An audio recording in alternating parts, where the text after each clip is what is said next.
ಕಾಂಗ್ರೆಸ್ನಲ್ಲಿ ಮುಖ್ಯಮಂತ್ರಿ ಬದಲಾವಣೆಯನ್ನು ಸುಸೂತ್ರವಾಗಿ ನಡೆಯಿತು. ಸಂಪುಟದ ರಚನೆ ಆರಾಮಾಗಿ ಆಯಿತು. ಆದರೆ ಸಂಪುಟದ ವಿಸ್ತರಣೆ ಅನ್ನುವಂಥದ್ದು ಕಗ್ಗಂಟಾಗಿನೇ ಪರಿಣಮಿಸ್ತಾ ಇದೆ. ಯಾಕಂದರೆ ಸಂಪುಟದ ವಿಸ್ತರಣೆ ಆಗಿ ಒಂದು ವಾರ ಕಳೀತು. ಆದರೆ ಒಂದು ವಾರ ಕಳೆದ ಮೇಲೂ ಕೂಡ ಸಚಿವರುಗಳಿಗೆ ಖಾತೆಗಳ ಹಂಚಿಕೆ ಆಗಿಲ್ಲ. ಇದು ಸಹಜವಾಗಿಯೇ ಕಾಂಗ್ರೆಸ್ನ ಒಳಗಡೆ ನಡೀತಾ ಇರುವಂತಹ ಒಂದಿಷ್ಟು ಹೊಸ ಸ್ವರೂಪದ ಸೂತ್ರಗಳನ್ನು ರೆಡಿ ಮಾಡ್ತಾ ಇರುವಂಥದ್ದನ್ನು ತೋರಿಸ್ತಾ ಇದೆ. ಅದರಲ್ಲಿ ಯಾವುದೇ ಅನುಮಾನಗಳಿಲ್ಲ. ಯಾಕಂದರೆ ಇಲ್ಲದೆ ಹೋಗಿರ್ತಿದ್ರೆ ಮ್ಯಾಕ್ಸಿಮಮ್ 48 ಗಂಟೆ ಒಳಗಡೆ ಖಾತೆಗಳ ಹಂಚಿಕೆ ಆಗೇ ಆಗುತ್ತೆ. ಯಾವುದೇ ಸಂಪುಟದ ರಚನೆ ಆಗಲಿ, ಸಂಪುಟದ ಪುನರ್ರಚನೆ ಆಗಲಿ, ಸಂಪುಟದ ವಿಸ್ತರಣೆ ಆಗಲಿ, ಯಾವುದೇ ಸಂದರ್ಭದಲ್ಲಾಗಲಿ 24ರಿಂದ 48 ಗಂಟೆ ಒಳಗಡೆ ಸಾಮಾನ್ಯವಾಗಿ ಖಾತೆಗಳ ಹಂಚಿಕೆ ಆಗೇ ಆಗುತ್ತೆ. ಆದರೆ ಇದು ಒಂದು ವಾರದಿಂದ ಖಾತೆ ಹಂಚಿಕೆ ಆಗಿಲ್ಲ ಅಂತ ಹೇಳಿದಾಗ ಸಹಜವಾಗಿಯೇ ಇಲ್ಲಿ ಅನುಮಾನಗಳಿದ್ದಾವೆ.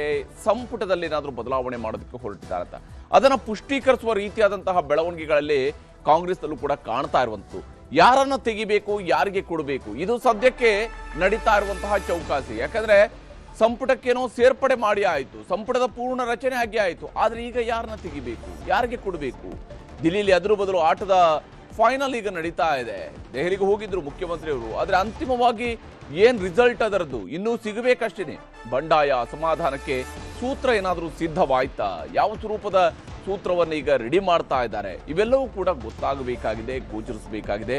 ಸದ್ಯಕ್ಕಂತೂ ಕಾಂಗ್ರೆಸ್ನಲ್ಲಿ ಈ ನಿಟ್ಟಿನಲ್ಲಿ ನಡೀತಾ ಇರುವಂತಹ ಬೆಳವಣಿಗೆಗಳು ಯಾರಿಗೂ ಕೂಡ ಇದು ಬಹಳ ಖುಷಿ ಕೊಡುವಂತಹ ವಿಚಾರಗಳಂತೂ ಅಲ್ಲ. ಮುಖ್ಯಮಂತ್ರಿಯವರು ಕೂಡ ಈ ವಿಷಯನ್ನ ಎಷ್ಟೇ ಚೆನ್ನಾಗಿ ನಿಭಾಯಿಸೋದಕ್ಕೆ ಪ್ರಯತ್ನ ಪಟ್ಟರು, ಎಲ್ಲ ಶಾಸಕರುಗಳ ಮನೆಗಳಿಗೆ ಹೋದ್ರು ಅಥವಾ ಅವ್ರನ್ನ ಮನೆಗೆ ಕರೆಸ್ಕೊಂಡ್ರು, ಸೌಹಾರ್ದಯುತವಾಗಿ ಮಾತಾಡಿದ್ರು, ಅವ್ರ ಜೊತೆಗೆ ಈ ಎಲ್ಲ ಮುನಿಸನ್ನ ಬಗೆಹರಿಸುವಂತಹ ನಿಟ್ಟಿನಲ್ಲಿ ನಾವು ಜೊತೆಯಾಗಿ ಹೋಗಬೇಕು, ಒಂದು ಟೀಮ್ ಆಗಿ ಕೆಲಸ ಮಾಡಬೇಕು, ಈ ಎಲ್ಲ ಮಾತುಗಳನ್ನು ಅವ್ರು ಹೇಳ್ತಾ ಇದ್ದಾರೆ, ಆ ಪ್ರಯತ್ನಗಳನ್ನು ಮಾಡ್ತಾ ಇದ್ದಾರೆ. ಆದರೆ ಅಷ್ಟಕ್ಕೆ ಸೀಮಿತ ಆಗೋದಿಲ್ಲ.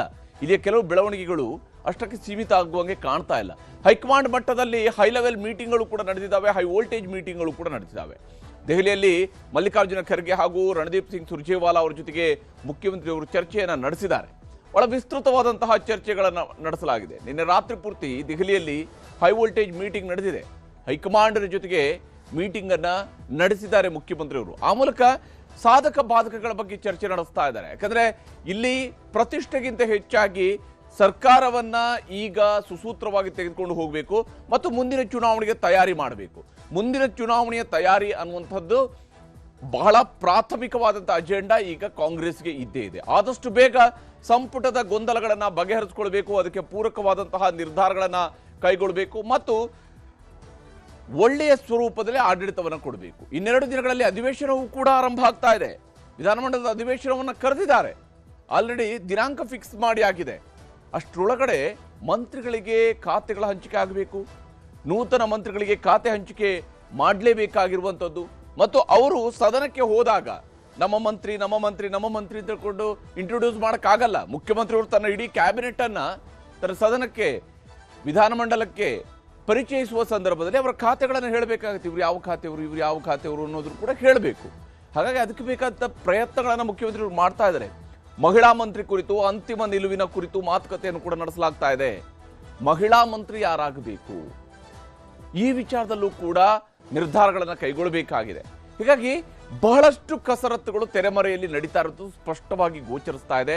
ರಾಹುಲ್ ಗಾಂಧಿ ಜೊತೆಗೆ ಚರ್ಚಿಸಿ ನಿರ್ಧಾರಗಳನ್ನ ನೀವು ಹೇಳಬೇಕು ಆದಷ್ಟು ಬೇಗನೆ. ಯಾಕಂದ್ರೆ ರಾಹುಲ್ ಗಾಂಧಿ ಅವರನ್ನ ನಿನ್ನೆ ಮೀಟ್ ಮಾಡೋಕ್ಕಾಗಲಿಲ್ಲ. ಅಲ್ಲಿ ಮುಖ್ಯಮಂತ್ರಿಯವರು ದೆಹಲಿ ಹೋಗಿದ್ದಾಗ ರಾಹುಲ್ ಗಾಂಧಿ ಅವರು ಪ್ರಯಾಗ್ರಾಜಿನ ಕಾರ್ಯಕ್ರಮ, ಈ ಕಾರ್ಯಕ್ರಮಗಳಲ್ಲಿ ಬೇರೆ ಬೇರೆ ಕಾರ್ಯಕ್ರಮಗಳಲ್ಲಿ ಬ್ಯುಸಿ ಇದ್ದಾರೆ. ಅವ್ರ ಜೊತೆಗೆ ಕರ್ನಾಟಕದ ವಿಚಾರದ ಬಗ್ಗೆ, ಕ್ಯಾಬಿನೆಟ್ ವಿಚಾರದ ಬಗ್ಗೆ ಚರ್ಚಿಸೋದಕ್ಕೆ ಅವಕಾಶ ಸಿಗ್ತಾ ಇಲ್ಲ. ನಿರ್ಧಾರಗಳನ್ನ ರಾಹುಲ್ ಗಾಂಧಿ ಜೊತೆಗೆ ಚರ್ಚಿಸದೆ ಕಾಂಗ್ರೆಸ್ ಅವರು ತೆಗೆದುಕೊಳ್ತಾ ಇಲ್ಲ. ಈ ರೀತಿಯಾದಂಥ ಕಗ್ಗಂಟು ಅಲ್ಲಿ ನಿರ್ಮಾಣ ಆಗ್ತಾ ಇದೆ. ನೂತನ ಸಚಿವರಿಗೆ ಇಂದು ಇಲ್ಲವೇ ನಾಳೆ ಖಾತೆ ಹಂಚಿಕೆಯ ಸಾಧ್ಯತೆಯೂ ಕೂಡ ಇದ್ದೇ ಇದೆ. ಇವತ್ತು ಅಥವಾ ನಾಳೆ ಹಂಚಿಕೆ ಮಾಡಲೇಬೇಕು. ಯಾಕಂದ್ರೆ ಸದನಕ್ಕೆ ಹೋಗೋದಕ್ಕಿಂತ ಮುಂಚಿತವಾಗಿ ಯಾರಿಗೆ ಯಾವ ಖಾತೆ ಅನ್ನೋದಾದ್ರೂ ದೃಢಪಡಬೇಕಾಗತ್ತೆ. ಅಥವಾ ಯಾರ್ದಾದ್ರೂ ರಾಜೀನಾಮೆ ಪಡ್ಕೊಳ್ಬೇಕು ಅಂತ ಹೇಳಿದ್ರೆ ಅದರ ನಿರ್ಧಾರವನ್ನ ಪ್ರಕಟಿಸಬೇಕಾಗತ್ತೆ. ಸಂಪುಟ ವಿಸ್ತರಣೆಯ ಬಳಿಕದ ಬಿಕ್ಕಟ್ಟುಗಳು ಈಗ ಮುಖ್ಯಮಂತ್ರಿಯವರಿಗಿರುವ ಅತಿ ದೊಡ್ಡ ಸವಾಲು. ಸಂಪುಟ ವಿಸ್ತರಣೆಯನ್ನು ಮಾಡಿದ್ರು, ಅದಕ್ಕಾಗಿ 60 ದಿವಸಗಳ ಕಾಲ ಸಮಯ ತೆಗೆದುಕೊಂಡ್ರು. ಆದರೆ ಆ ವಿಸ್ತರಣೆ ಸುಸೂತ್ರ ಆಗಿಲ್ಲ, ಬದಲಿಗೆ ಒಂದಿಷ್ಟು ಬಿಕ್ಕಟ್ಟುಗಳನ್ನು ತಂದಿಟ್ಟಿದೆ. ಸಂಪುಟದ ವಿಸ್ತರಣೆ ಅನ್ನುವಂಥದ್ದು ಹಿರಿಯ ನಾಯಕರುಗಳ ಮುನಿಸಿಗೆ ಕಾರಣ ಆಗಿದೆ. ಅದು ಸ್ವಲ್ಪ ಜಾಸ್ತಿ ಮಟ್ಟದಲ್ಲಿನೇ. ಹಿಂದೆಯೂ ಕೂಡ ಮುನಿಸು, ಇವೆಲ್ಲ ಕೋಪ ತಾಪ ಇವೆಲ್ಲ ಇರ್ತಿತ್ತು. ಆದರೆ ಈ ಬಾರಿಯದ್ದು ಸ್ವಲ್ಪ ವಿಚಿತ್ರವಾಗಿದೆ, ವಿಶಿಷ್ಟವಾಗಿದೆ. ಅದನ್ನ ನಾಜೂಕಾಗಿ ನಿಭಾಯಿಸಬೇಕಾಗಿದೆ. ಮುಖ್ಯಮಂತ್ರಿಯವರ ಆದ್ಯತೆಯೂ ಕೂಡ ಅದನ್ನು ನಾಜೂಕಾಗಿ ನಿಭಾಯಿಸೋದ್ರ ಕಡೆಗೇನೇ ಇದೆ. ಹಾಗಾಗಿ ಶಾಸಕರ ಅಸಮಾಧಾನವನ್ನ ಬಗೆಹರಿಸುವ ನಿಟ್ಟಿನಲ್ಲಿ 1-to-1 ಮೀಟಿಂಗು, ಗ್ರೂಪ್ ಮೀಟಿಂಗು, ಕರೆಸಿ ಮಾತುಕತೆ, ಅವರ ಮನೆಗೆ ಹೋಗೋದು ಅಥವಾ ಅವ್ರನ್ನ ತಮ್ಮ ಮನೆಗೆ ಕರೆಸ್ಕೊಳ್ಳೋದು, ಇವೆಲ್ಲ ಮಾಡಿದ್ದಾರೆ. ಆ ಅಸಮಾಧಾನವನ್ನು ಬಗೆಹರಿಸುವ ಪ್ರಯತ್ನವನ್ನ ಮುಖ್ಯಮಂತ್ರಿಯವರೇ ಮುಂದೆ ನಿಂತು ಮಾಡ್ತಾ ಹೋಗಿದ್ದಾರೆ. ಅದಕ್ಕೆ ಬೇರೆ ಯಾರನ್ನು ಡಿಪೆಂಡ್ ಆಗಿಲ್ಲ. ಅವರು ಹೆಚ್ಚಾಗಿ ತಾವೇ ಮುಂತುವರ್ಜಿ ವಹಿಸಿ ಮಾಡ್ಕೊಂಡಿದ್ದಾರೆ.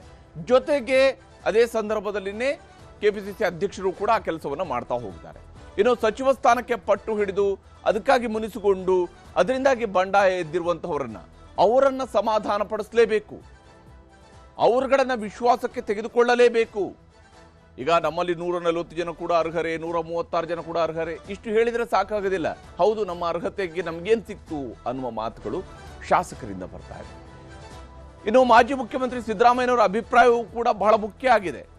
ಅವರು ಸಂಪುಟ ವಿಸ್ತರಣೆಯ ದಿವಸ ಲೋಕಭವನಕ್ಕೆ ಬರಲಿಲ್ಲ, ಪ್ರಮಾಣ ವಚನ ಸ್ವೀಕಾರ ಸಮಾರಂಭವನ್ನ ನೋಡಲಿಲ್ಲ, ಅಲ್ಲಿಗೆ ಗೈರು ಹಾಜರಾಗಿದ್ರು. ಆ ಗೈರು ಹಾಜರಿನೇ ಅತಿ ದೊಡ್ಡ ಸಂದೇಶದ ರೀತಿಯಲ್ಲೂ ಕೂಡ ಇದೆ. ಹೀಗಾಗಿ ಸಿದ್ದರಾಮಯ್ಯನವರ ಅಭಿಪ್ರಾಯ ಏನಿದೆ, ಅವರಿಗೆ ಸಂಪುಟ ವಿಸ್ತರಣೆಯ ವಿಚಾರದಲ್ಲಿ ಯಾವ ಮುನಿಸು ಎದುರಾಗಿದೆ ಇದು ಗೊತ್ತಾಗಬೇಕಾಗಿದೆ. ಇದು ಈ ವಿಚಾರಗಳನ್ನು ನಿಭಾಯಿಸಬೇಕಾಗಿದೆ. ಇದು ಬಹಿರಂಗ ಆಗಬೇಕು ಅಂತ ಹೇಳಿ ಅಲ್ಲ. ಅವರ ಅಭಿಪ್ರಾಯಗಳು ಮುಖ್ಯಮಂತ್ರಿಯವರಿಗೆ ಖಂಡಿತವಾಗ್ಲೂ ಕೂಡ ತಲುಪಿರುತ್ತೆ. ಅವರಿಬ್ಬರು ಕೂಡ ಒಬ್ರಿಗೊಬ್ರು ಕೂತ್ಕೊಂಡು ಒಂದೇ ಕೋಣೆಯಲ್ಲಿ ಕೂತ್ಕೊಂಡು ಮಾತಾಡಿದಾಗ ಸಹಜವಾಗಿದೆ ಸಿದ್ದರಾಮಯ್ಯನವರ ಮನಸ್ಸಿನಲ್ಲಿ ಏನಿದೆ ಅನ್ನೋಂಥದ್ದು ಶಿವಕುಮಾರ್ ಅವ್ರಿಗೂ ಕೂಡ ಗೊತ್ತಿರುತ್ತೆ. ಹೀಗಾಗಿ ಮಾಜಿ ಮುಖ್ಯಮಂತ್ರಿ ಸಿದ್ದರಾಮಯ್ಯನವರ ಅಭಿಪ್ರಾಯವನ್ನ ಆದ್ಯತೆಯ ಮೇಲೆ ಪರಿಗಣನೆಗೆ ತೆಗೆದುಕೊಳ್ಳಲೇಬೇಕಾಗತ್ತೆ, ವಿಶ್ವಾಸಕ್ಕೆ ತೆಗೆದುಕೊಳ್ಳಲೇಬೇಕಾಗತ್ತೆ. ಬಿ ನಾಗೇಂದ್ರ ಅವರಿಗೆ ಎದುರಾಗಿರುವಂತಹ ಕಾನೂನಿನ ಸಂಕಷ್ಟ, ಇದು ಬಗೆಹರಿಸಿಕೊಂಡು ಹೋಗಬೇಕು. ಅದನ್ನು ಹೇಗೆ ನಾಜೂಕಾಗಿ ನಿಭಾಯಿಸಬೇಕು. ಈಗ ಪ್ರತಿಪಕ್ಷಗಳ ಒತ್ತಡ ಇದೆ ಅಂತ ಹೇಳಿ ಬಿ ನಾಗೇಂದ್ರ ಅವರ ರಾಜೀನಾಮೆನ ಏಕಾಏಕಿ ಪಡ್ಕೊಳ್ಳೋದಕ್ಕೆ ಆಗೋದಿಲ್ಲ. ಯಾಕಂದ್ರೆ ನಿರ್ಧಾರ ಕೈಗೊಂಡಾಗಿದೆ. ಅವರನ್ನ ಸಂಪುಟಕ್ಕೆ ಸೇರಿಸೋದಕ್ಕಿಂತ ಮುಂಚಿತವಾಗಿ ಯಾವ ಸಿಚುವೇಶನ್ ನಲ್ಲಿ ಕಾಂಗ್ರೆಸ್ ಇದೆಯೋ ಅದೇ ಸಿಚುವೇಶನ್ ಈಗಲೂ ಕೂಡ ಇದೆ. ಸಂಪುಟಕ್ಕೆ ಅವ್ರನ್ನ ಸೇರ್ಪಡೆ ಮಾಡಿದ ನಂತರ ಕಾನೂನಾತ್ಮಕವಾಗಿ ಬಹಳ ದೊಡ್ಡ ಬದಲಾವಣೆಗಳೇನೂ ಆಗಿಲ್ಲ. ಹೀಗಿರುವಾಗ ನಾಗೇಂದ್ರ ಅವ್ರನ್ನ ಸೇರ್ಪಡೆ ಮಾಡಿರೋದನ್ನ ಸಮರ್ಥಿಸ್ಕೊಳ್ಬೇಕಾಗತ್ತೆ, ಅದನ್ನ ಡಿಫೆಂಡ್ ಮಾಡ್ಕೊಳ್ಬೇಕಾಗತ್ತೆ, ಅದನ್ನ ಮುಂದುವರಿಸ್ಕೊಂಡು ಹೋಗಬೇಕಾಗಿರುವಂತಹ ಅನಿವಾರ್ಯತೆಯೂ ಕೂಡ ಇದ್ದೇ ಇದೆ. ಇನ್ನು ಮಹಿಳಾ ಸಚಿವ ಸ್ಥಾನದ ಹಂಚಿಕೆಯ ಬಗ್ಗೆಯೂ ಕೂಡ ತೀರ್ಮಾನ ಆಗಬೇಕು. ಕಾಲಿರುವ ಒಂದೇ ಸೀಟನ್ನ ಮಾತ್ರ ತುಂಬಿಕೊಳ್ಳೋದಿದ್ರೆ ಬಹುಶಃ ಶಿವಕುಮಾರ್ ಅವರಿಗೆ ಯಾವ ಸಮಸ್ಯೆನೂ ಇರಲಿಲ್ಲ. ಒಂದೇ ಸೀಟನ್ನ ಮಾತ್ರ ತುಂಬಿಕೊಳ್ಳೋದಿದ್ರೆ, ಯಾಕಂದ್ರೆ ಅದಕ್ಕೆ ಒಬ್ಬ ಮಹಿಳೆಯನ್ನ ಮಂತ್ರಿಯನ್ನಾಗಿ ಸ್ವೀಕರಿಸಿದ್ರೆ ಸಾಕಾಗಿರ್ತಿತ್ತು. ಅದು ಯಾರು 6 ಜನರಲ್ಲಿ ಯಾರು ಅನ್ನುವಂಥದ್ದು ನಂತರ ತೀರ್ಮಾನ. ಆ ತೀರ್ಮಾನವನ್ನು ಕೈಗೊಂಡ್ರೆ ಸಾಕಾಗ್ತಿತ್ತು. ಆದ್ರೆ ಇದು ಅಲ್ಲಿಗೆ ಇಲ್ಲ, ಅಲ್ಲಿಗೆ ನಿಲ್ಲುವ ಲಕ್ಷಣಗಳು ಇಲ್ಲ. ಹೀಗಾಗಿ ಮಹಿಳಾ ಸಚಿವ ಸ್ಥಾನದ ಹಂಚಿಕೆಯೂ ಕೂಡ ಈಗ ಕಗ್ಗಂಟಿಗೆ ಕಾರಣ ಆಗಿದೆ. ನೂತನ ಸಚಿವರ ಖಾತೆ ಹಂಚಿಕೆಯನ್ನ ಮಾಡಲೇಬೇಕು. ಅದನ್ನು ಇನ್ನಷ್ಟು ದಿವಸಗಳ ಕಾಲ ವಿಳಂಬ ಮಾಡ್ತಾ ಹೋಗೋದಕ್ಕೆ ಸಾಧ್ಯ ಇಲ್ಲ. ಈಗ ಆಲ್ರೆಡಿ 7 ದಿವಸ ಆಯಿತು. ಹೀಗಿರುವಾಗ ಇನ್ನೆಷ್ಟು ಮುಂದಕ್ಕೆ ಹಾಕೋದಕ್ಕೆ ಸಾಧ್ಯ? ಹಂಚಿಕೆಯಾಗಿರುವಂತಹ ಖಾತೆಗಳ ಬದಲಾವಣೆಯ ಬಗ್ಗೆಯೂ ಕೂಡ ಯೋಚನೆಗಳಿದ್ದಾವೆ. ಇವೆಲ್ಲವೂ ಕೂಡ ನಿಭಾಯಿಸಬಹುದಾಗಿರುವಂತಹ ಸಮಸ್ಯೆಗಳು. ಅಂದ್ರೆ ಮುಖ್ಯಮಂತ್ರಿಯವರು ನಿರ್ಧಾರಗಳನ್ನು ಕೈಗೊಳ್ಳಬಹುದು, ಅವ್ರ ಜೊತೆ ಚರ್ಚಿಸಬಹುದು, ಬದಲಾವಣೆ ಮಾಡಬಹುದು. 2 ಅಥವಾ 3 ರಾಜೀನಾಮೆ ಪಡೆದು ಹಿರಿಯರಿಗೆ ಕೊಡುವಂತಹ ಯೋಚನೆ ಈಗ ಸಾಗ್ತಾ ಇದೆ. ಅಂದ್ರೆ ತನ್ನ ಸಂಪುಟದಲ್ಲೇ ಆಲ್ರೆಡಿ ಇರತಕ್ಕಂತಹ ಸಚಿವರಲ್ಲಿ ಕನಿಷ್ಠ 2-3 ರಾಜೀನಾಮೆಯನ್ನು ಪಡ್ಕೊಂಡು ಅದನ್ನ ಬೇರೆ ಹಿರಿಯರಿಗೆ ಕೊಡುವುದರ ಬಗ್ಗೆ ಯೋಚನೆಗಳು ನಡೀತಾ ಇದ್ದಾವೆ. ಈ ವಿಚಾರದಲ್ಲಿ ಈ ಎಲ್ಲ ಬಂಡಾಯದ ಶಮನಕ್ಕೆ ಹೈಕಮಾಂಡ್ ಕೂಡ ಸೂತ್ರಗಳನ್ನು ಹೆಣಿತಾ ಇದೆ. ಸಂಪುಟ ವಿಸ್ತರಣೆಯ ಸಂಕಷ್ಟಕ್ಕೆ ಹೈಕಮಾಂಡ್ ಕೂಡ ಸೂತ್ರಗಳನ್ನು ಹೆಣೆಯಲಾಗ್ತಾ ಇದೆ. ಬಹಳ ಮುಖ್ಯವಾಗಿ ಹಾಲಿ 2 ಸಚಿವರನ್ನ ಕೈ ಬಿಡುವ ಸಾಧ್ಯತೆ ಈಗ ಗೋಚರಿಸ್ತಾ ಇದೆ.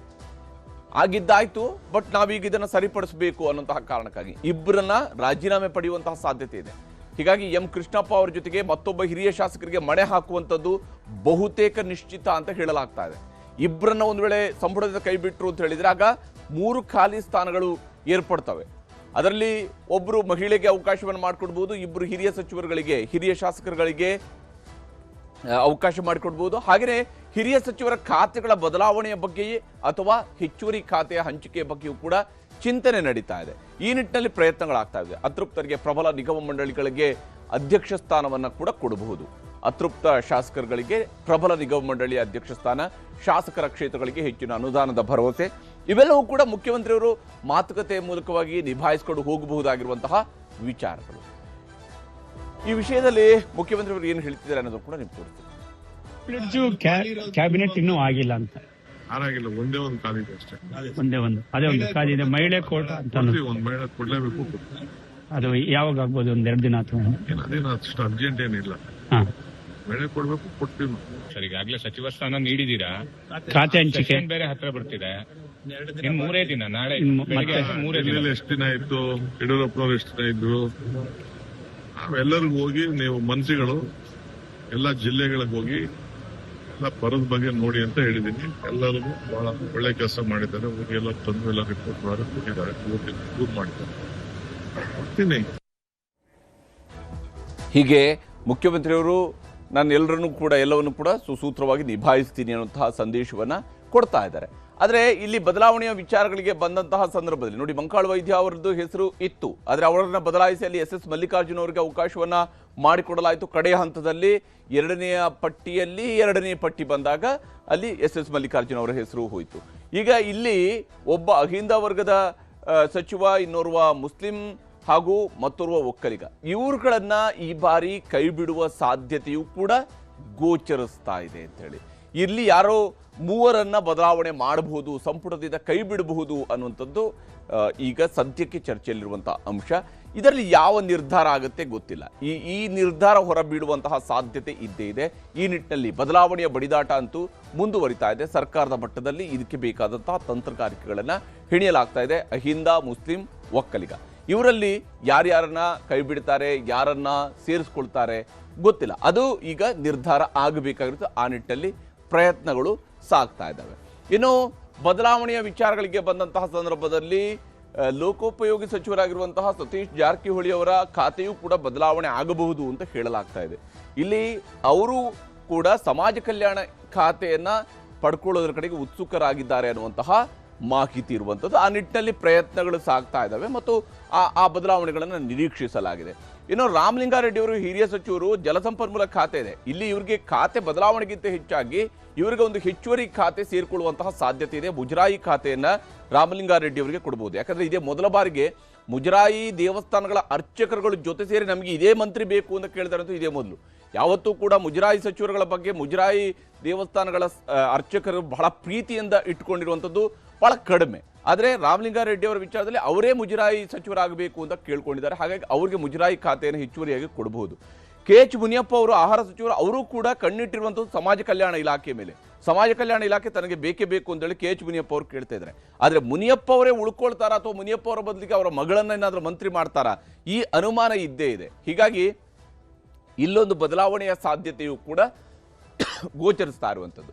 ಇನ್ನು ಇಲ್ಲಿರುವಂತಹ ಆಯ್ಕೆಗಳು ಹೇಗೆ? ಓರ್ವ ಒಕ್ಕಲಿಗ ಸಚಿವ ರಾಜೀನಾಮೆಯನ್ನು ಒಂದು ವೇಳೆ ಕೊಟ್ಟಿದ್ದು ಹೌದು ಅಂತ ಹೇಳಿ ಆದ್ರೆ, ಓರ್ವ ಒಕ್ಕಲಿಗ ಸಚಿವರಿಂದ ರಾಜೀನಾಮೆಯನ್ನು ಪಡೆದಿದ್ದು ಹೌದು ಅಂತ ಹೇಳಿ ಆದ್ರೆ, ಆ ಸ್ಥಾನಕ್ಕೆ, ಖಾಲಿ ಸ್ಥಾನಕ್ಕೆ ಎಂ ಕೃಷ್ಣಪ್ಪ ಅಥವಾ ಪ್ರಿಯಾ ಕೃಷ್ಣ ಅವರನ್ನ ಮಂತ್ರಿಯಾಗಿ ತೆಗೆದುಕೊಳ್ಬಹುದು. ಇವರಿಬ್ಬರಲ್ಲಿ ಒಬ್ಬರನ್ನ ಮಂತ್ರಿಯಾಗಿ, ತಂದೆ ಅಥವಾ ಮಗ ಇಬ್ಬರಲ್ಲಿ ಒಬ್ಬರನ್ನ ಮಂತ್ರಿಯಾಗಿ ತೆಗೆದುಕೊಳ್ಬಹುದು. ಇನ್ನು KH ಮುನಿಯಪ್ಪ ಅವರು ಒಪ್ಪಿದ್ರೆ ರಾಜೀನಾಮೆಯನ್ನು ಕೊಡಿಸಿ ಅವಾಗ ಅವರ ಮಗಳಿಗೆ ಮಂತ್ರಿ ಸ್ಥಾನವನ್ನು ಕೊಡುವಂತಹ ಕೆಲಸವನ್ನು ಮಾಡಬಹುದು. ಮುನಿಯಪ್ಪ ಸ್ಥಾನವನ್ನು ಮಗಳು ರೂಪಾ ಶಶಿಧರ್ಗೆ ನೀಡುವಂಥದ್ದು. ಇದು ಒಂದು ಸುಲಭವಾದಂತಹ ಸೂತ್ರ ಆಗುತ್ತೆ. ಈ ಸೂತ್ರ ಏನಾದರೂ ವರ್ಕ್ ಆಯಿತು ಅಂತ ಹೇಳಿದ್ರೆ ಮಹಿಳಾ ಕೋಟಾದಲ್ಲಿ ಸಚಿವ ಸ್ಥಾನದ ಕೋಟಾವನ್ನು ಕೂಡ ತುಂಬಿದಂಗೆ ಆಯಿತು. ಹಾಗೆಯೇ ಇಲ್ಲಿ ವಿಶೇಷವಾಗಿ ಕಾನೂನು ಅದರ ಜೊತೆಗೇನೆ ಕೋಲಾರ ಚಿಕ್ಕಬಳ್ಳಾಪುರಕ್ಕೆ ಒಂದು ಪ್ರಾತಿನಿಧ್ಯ ಕೊಟ್ಟಂಗೂ ಆಯಿತು. ಆ ನಿಟ್ಟಿನಲ್ಲಿ ಯೋಚನೆ ಮಾಡ್ಬೋದು. ಇನ್ನು ಎರಡನೇದು, ಇಲ್ಲಿ ಕಾನೂನು ತೊಡಕಿರುವಂತಹ ಸಚಿವರುಗಳನ್ನ ಬದಲಾವಣೆ ಮಾಡಬಹುದು ಅಂತೇಳಿ ಅಲ್ಲಿ ತೆರವಾಗುವಂತಹ ಸ್ಥಾನಕ್ಕೆ ಅನ್ನಪೂರ್ಣ ತುಕಾರಾಮ್ಗೆ ಅವಕಾಶವನ್ನ ಮಾಡಿಕೊಡಬಹುದಾ, ಆ ನಿಟ್ಟಿನಲ್ಲಿ ಒಂದು ಪ್ರಯತ್ನವೂ ಕೂಡ ಸಾಗ್ತಾ ಇದೆ. ಇದು ಇನ್ನೊಂದು ಆಯ್ಕೆ ಇರುವಂಥದ್ದು. ಒಂದೇ ಕಲ್ಲಿನಲ್ಲಿ 3 ಹಕ್ಕಿ ಹೊಡೆಯುವಂತಹ ಲೆಕ್ಕಾಚಾರ. ಅಂದರೆ ST ಕೋಟವೂ ಕೂಡ ತುಂಬದಂಗೆ ಆಗುತ್ತೆ, ಬಳ್ಳಾರಿಗೂ ಕೂಡ ಅವಕಾಶವನ್ನು ಮಾಡಿಕೊಟ್ಟಂತಾಗುತ್ತೆ, ಮಹಿಳೆಯೊಬ್ಬರನ್ನ ಮಂತ್ರಿ ಮಾಡಿದ ಹಾಗೂ ಆಗುತ್ತೆ ಅಂತ ಹೇಳಿ ಈ ನಿಟ್ಟಿನಲ್ಲಿ ಒಂದು ಲೆಕ್ಕಾಚಾರವೂ ಕೂಡ ಸಾಗ್ತಾ ಇದೆ. ಇದು ವರ್ಕ್ ಆಗುತ್ತಾ ಇಲ್ಲ ಅಂತ ಹೇಳುವಂಥದ್ದು ಪ್ಯೂರ್ಲಿ ಡಿಪೆಂಡ್ ಆಗಿರುವಂಥದ್ದು ಸಚಿವರನ್ನ ಕೈ ಬಿಡುವಂತಹ ವಿಚಾರದಲ್ಲಿ. ಇನ್ನು ಮತ್ತೊಂದು ಬಹುಮುಖ್ಯವಾಗಿರುವಂತಹ ಅಂಶ ಅಂತ ಹೇಳಿದ್ರೆ, ಖಾಲಿ ಇರುವಂತಹ ಒಂದು ಸ್ಥಾನವನ್ನ ಅದು ಕುರುಬ ಸಮುದಾಯಕ್ಕೆ ಕೊಡಬೇಕು ಅನ್ನುವಂತಹ ನಿಟ್ಟಿನಲ್ಲಿ ಅಲ್ಲಿ ಗಾಯತ್ರಿ ಶಾಂತೇಗೌಡರನ್ನ ಈ ಹಿಂದೆ ಹೆಸರಿಸಿರುವಂಥದ್ದು ಕುರುಬ ಸಮುದಾಯಕ್ಕೆ ಕೂಡ ಆಯಿತು, ಮಹಿಳೆಗೂ ಕೂಡ ಪ್ರಾತಿನಿಧ್ಯ ಸಿಕ್ಕಿದಂಗೆ ಆಯಿತು ಅಂತ ಹೇಳಿ. ಆದರೆ ಗಾಯತ್ರಿ ಶಾಂತೇಗೌಡ ಬದಲು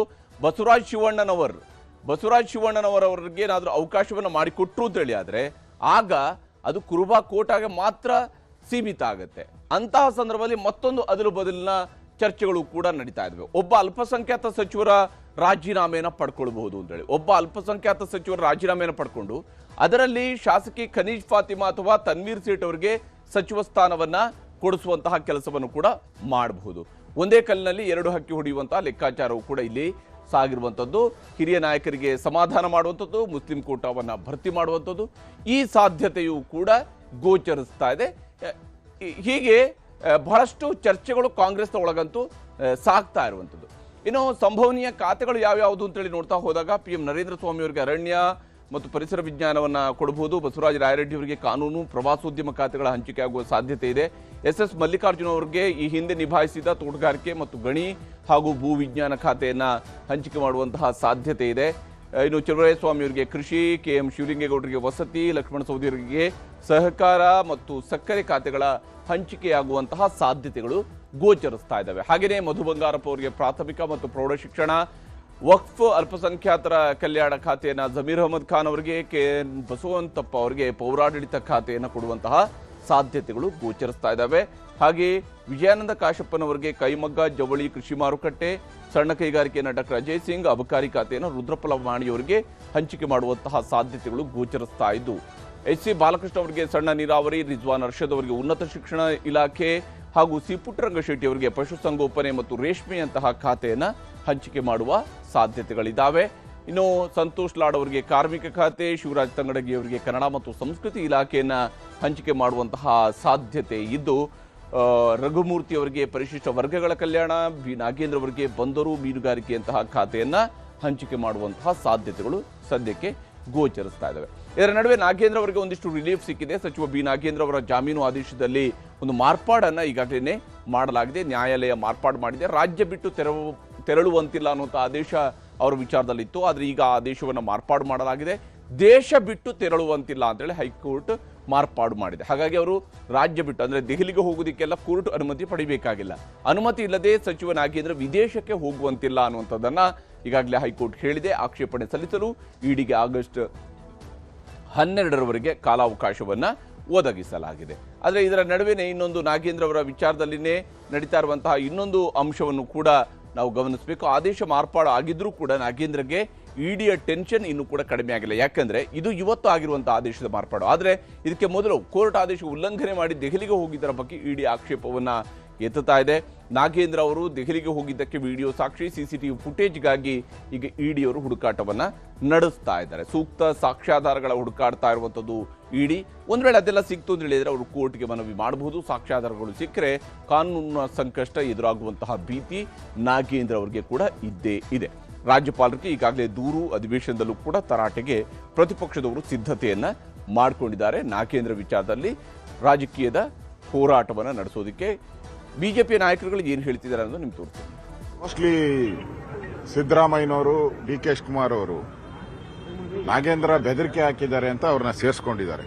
ಯಾಕೆಂದ್ರೆ ಪೂರ್ತಿ ಹಣ ಕಾಂಗ್ರೆಸ್ಸಿನ ಚುನಾವಣೆಗೆ ಹೋಗಿದೆ. ಈಗ ಕಳಂಕಿತರನ್ನ ನೀವು ಕ್ಯಾಬಿನೆಟ್ಗೆ ತಗೊಂಡ್ರೆ ಎಲ್ಲರೂ ಕಳಂಕಿತ, ಇಡೀ ಕ್ಯಾಬಿನೆಟ್ ಕಳಂಕಿತ ಆಗ್ತದೆ. ಪೇಮೆಂಟ್ ಕೊಟ್ಟು ಬಂದಿರುವಂತದ್ದು ಅಂತ ಜಗಜ್ಜಾಹಿರಾತ. ನಾಗೇಂದ್ರ ಅವರು ಕಾಂಗ್ರೆಸ್ ಹೈಕಮಾಂಡ್ ಕೂಡ ಬ್ಲಾಕ್ ಮೇಲ್ ಮಾಡಿದ್ದಾರೆ, ಹೆದರಿಸಿದ್ದಾರೆ. ನಾವು ಸತ್ಯವನ್ನೆಲ್ಲ ಕೂಡ ಮಾಧ್ಯಮದಿಂದ ಬಿಚ್ಚಿಡಬೇಕಾಗ್ತದೆ, ನನ್ನನ್ನು ಕ್ಯಾಬಿನೆಟ್ ತೆಗೆದುಕೊಳ್ಳದೆ ಇದ್ರೆ ಈ ರೀತಿ ಬೆದರಿಕೆ ಹಾಕಿದ್ದಾರೆ ಅನ್ನೋ ಮಾಹಿತಿ ಕೂಡ ಕಾಂಗ್ರೆಸ್ ವಲಯದಲ್ಲಿ ಚರ್ಚೆ ಆಗ್ತಾ ಇದೆ. ನಾಗೇಂದ್ರ ಎಲ್ಲೋ ಒಂದು ಕಡೆ ಹೈಕಮಾಂಡ್ನ ಹೆಸರನ್ನ ಹೇಳ್ಬಿಡ್ತಾರೆ ಅನ್ನುವಂತ ಭಯದಿಂದ ಬ್ಲಾಕ್ ಮೇಲಿಗೆ ಒಳಗಾದಂತ ಹೈಕಮಾಂಡ್ ಇವತ್ತು ನಾಗೇಂದ್ರ ಅವರನ್ನ ಸಚಿವ ಸಂಪುಟಕ್ಕೆ ಮತ್ತೆ ಸೇರಿಸಿದೆ ಅಂತ ಅನ್ನಿಸ್ತಾ ಇದೆ. ಯಾಕೆಂದ್ರೆ ಇಷ್ಟು ದೊಡ್ಡ ಪ್ರಮಾಣದಲ್ಲಿ ಹಗರಣ ಮಾಡಿದಂತ ವ್ಯಕ್ತಿಯನ್ನ 2 ತಿಂಗಳೊಳಗೆ 3 ತಿಂಗಳೊಳಗೆ ಕಾಂಗ್ರೆಸ್ಸೇ ಕ್ಲೀನ್ ಚೀಟ್ ಕೊಟ್ಟು ಸಚಿವ ಸಂಪುಟಕ್ಕೆ ಸೇರಿಸ್ಕೊಂಡ್ರೆ ರಾಜ್ಯ ಅದನ್ನು ಒಪ್ಪಿಕೊಳ್ಳಿಕ್ಕೆ ತಯಾರಿಲ್ಲ. ಮತ್ತು ನಾವು ವಿರೋಧ ಪಕ್ಷವಾಗಿ ಒಬ್ಬ ಕಳಂಕಿತ ಸಚಿವರಿಂದ ಯಾವುದೇ ಉತ್ತರವನ್ನು ತೆಗೆದುಕೊಳ್ಳಿಕ್ಕೆ ನಮಗೆ ಸಾಧ್ಯ ಇಲ್ಲ. ಹೀಗೆ ಪ್ರತಿಪಕ್ಷದವರು ತಮ್ಮ ತಂತ್ರಗಾರಿಕೆಯನ್ನು ನಾಗೇಂದ್ರ ಅವರ ಸುತ್ತಲೂ ಕೂಡ ಹೆಣಿತಾ ಇದ್ದಾರೆ. ಆದರೆ ಆಡಳಿತ ಪಕ್ಷಕ್ಕೆ ಈಗ ಸಂಪುಟದ ಸಂಕಷ್ಟಗಳನ್ನು ಬಗೆಹರಿಸುವ ಸೂತ್ರ ಹುಡುಕೋದ್ರಲ್ಲಿನೇ ಸಮಯ ಹೋಗ್ತಾ ಇದೆ.